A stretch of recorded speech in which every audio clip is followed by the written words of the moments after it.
আসসালামু আলাইকুম। রেকর্ড শুধু কি বলা দেখতে পাচ্ছি না ভাই, কিছু দেখতে পাচ্ছি না স্ক্রিনে। আজকে এই ভর দুপুরে জাতীয় নাগরিক পার্টির উদ্যোগে দেশ গড়তে জুলাই পদযাত্রায় আমরা এসেছি নাটোরে।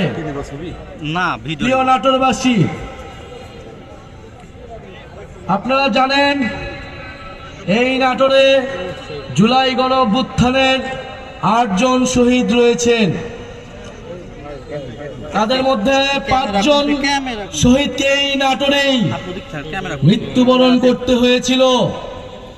ফ্যাসিস্ট স্বৈরাচারী শেখ হাসিনার সরকার আমার ভাইদেরকে, বোনদেরকে হত্যা করেছিল। নাটোরের মানুষ গণ অভ্যুত্থানে যেভাবে লড়াই করেছিল বুক চিতিয়ে, নাটোরের ছাত্ররা, নাটোরের জনতা, নাটোরের শিক্ষক সমাজ সবাই রাজপথে নেমেছিল।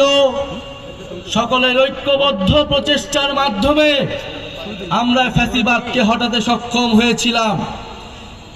বন্ধুগণ, 2024-এর গণ অভ্যুত্থানে যেভাবে আমরা স্বৈরাচার ফ্যাসিবাদের পতন ঘটিয়েছিলাম, আমাদের এবারের লড়াই, এবারের যাত্রা দেশ গঠনের জন্য।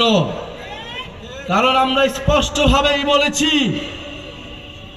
যে ফ্যাসিবাদী সরকারের পতন হলেই হবে না, দেশ সংস্কারের মাধ্যমে নতুন করে এই বাংলাদেশকে গঠন করতে হবে।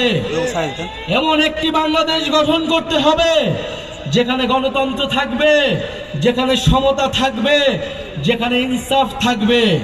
একটি দুর্নীতিমুক্ত বৈষম্যহীন বাংলাদেশ গড়া এই তরুণ প্রজন্মের, এই গণ অভ্যুত্থানের ছাত্র জনতার আকাঙ্ক্ষা। কিন্তু 5ই আগস্টের পর থেকে সেই আকাঙ্ক্ষা থেকে নানা পক্ষ সরে গিয়েছে।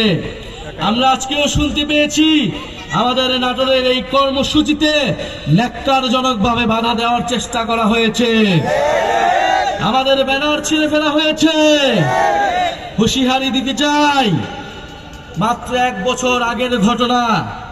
এই ব্যানার ছিঁড়ে কর্মসূচিতে বাধা দিয়ে যারা ক্ষমতায় দীর্ঘায়িত হইতে চেয়েছিল, তারা আজকে বাংলাদেশে তাদের ঠাঁই হয় না। যদি এখনো শিক্ষা না নেই, যদি এখনো আমরা সেই স্বৈরাচারী ফ্যাসিবাদী সরকারের পতন থেকে শিক্ষা না নেই, তবে তাদের পরিণতিও সেই দিকেই যাবে। প্রিয় বন্ধুগণ, আমরা জানি নাটোরে কোনো ভালো